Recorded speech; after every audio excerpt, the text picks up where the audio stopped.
Nabi ajarkan 6 cara agar selamat dari Dajjal. Pertama, kata Nabi, kalau kamu dengar Dajjal sudah keluar, maka segeralah kamu lari ke Mekah dan ke Madinah.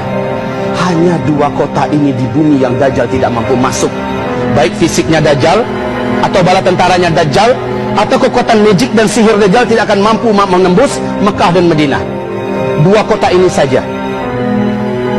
Yang kedua, Nabi mengatakan, kuatkan dan luruskan akidah kamu, tauhid kamu, dan wajib membaca doa sebelum Assalamualaikum dengan doa perlindungan dari Dajjal dalam sholat. Mintakan kepada Allah doa seperti itu. Imam Taus bahkan melarang anaknya, nak, kamu jangan sampai nggak baca doa. Ketahuan oleh Imam Taus, ternyata anaknya ini nggak baca, kedengaran oleh beliau nggak baca. Lalu beliau ulangi sholatmu, nak, baca itu doa perlindungan dari Dajjal. Yang ketiga, Rasul perintahkan kita untuk segera menghafal surat Al-Kahfi. Dan standar hafalnya selancar kita membaca Al-Fatihah.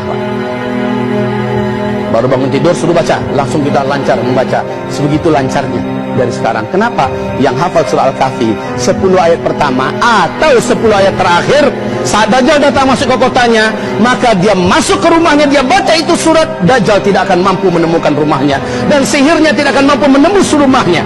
Nabi mengatakan, kalau Dajjal sampai ke kota kamu, yang keempat perintah Nabi, bawa istri-istri kamu masuk ke dalam rumah, bawa anak-anak gadis kamu masuk ke dalam rumah, bawa emak dan ibu kamu masuk ke dalam rumah, ikat kaki mereka, ikat tangan mereka, dan tambatkan tali itu di tiang rumah kamu, tutup pintu rumah kamu rapat-rapat, dan jendela-jendelanya tutup semua, baca surat Al-Kahfi.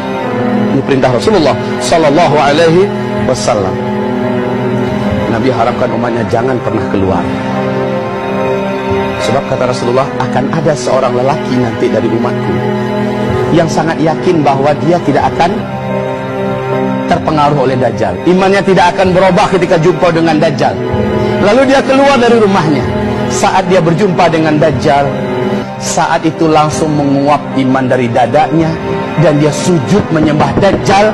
Dia kafir kepada Allah. Ketika Dajjal sudah engkang dari kotanya, dari negerinya, dia tetap kafir sampai dia meninggal dunia. Makanya Nabi haramkan jangan pernah jumpa dengan Dajjal.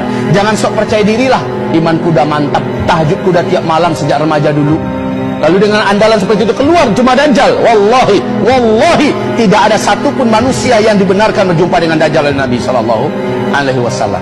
Ustaz Zulkifli sekarang ini berbicara, yang kelihatannya kokoh imannya, yang kelihatannya kayaknya gitu ya, ini udah nggak tergoyahkan, ketemu Dajjal, saya pastikan Zulkifli Muhammad Ali pasti akan menjadi penyembah Dajjal.